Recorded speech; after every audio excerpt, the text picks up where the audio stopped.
Welcome to our channel. Today we how to configure Cash App direct deposit setup step by step clearly. Open the Cash App on your mobile device. Log into your account if you haven't already done so. Tap on the profile icon located in the top right corner of the screen. Scroll down and select the option labeled Direct Deposit. Choose Get Direct Deposit Info to access your direct deposit details. You'll see your routing and account numbers displayed on the screen. Make sure to write down or copy these numbers for future use. Next, contact your employer or pay provider. Provide them with the routing and account numbers you've just copied. Request them to set up your direct deposit. You may need to fill out a direct deposit form provided by your employer. In some cases, you can also complete this form through their HR department.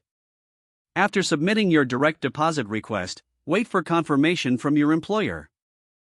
It may take 1 to 2 pay cycles for the direct deposit to become effective. During this time, you can keep an eye on your Cash App balance. Once setup is complete, you'll start receiving your pay. If you encounter any issues, refer to Cash App's help section for support.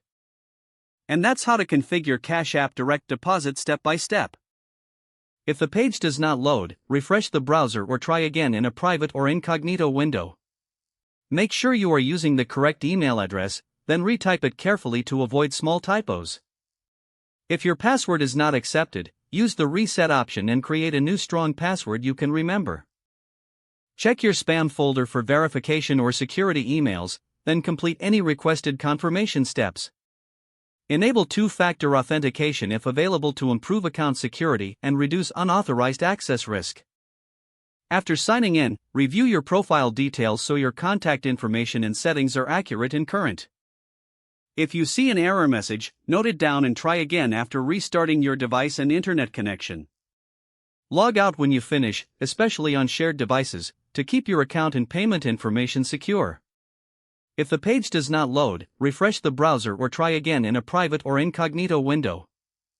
Make sure you are using the correct email address, then retype it carefully to avoid small typos. If your password is not accepted, use the reset option and create a new strong password you can remember. Don't forget to like this video and subscribe to our channel for more step-by-step tech guides.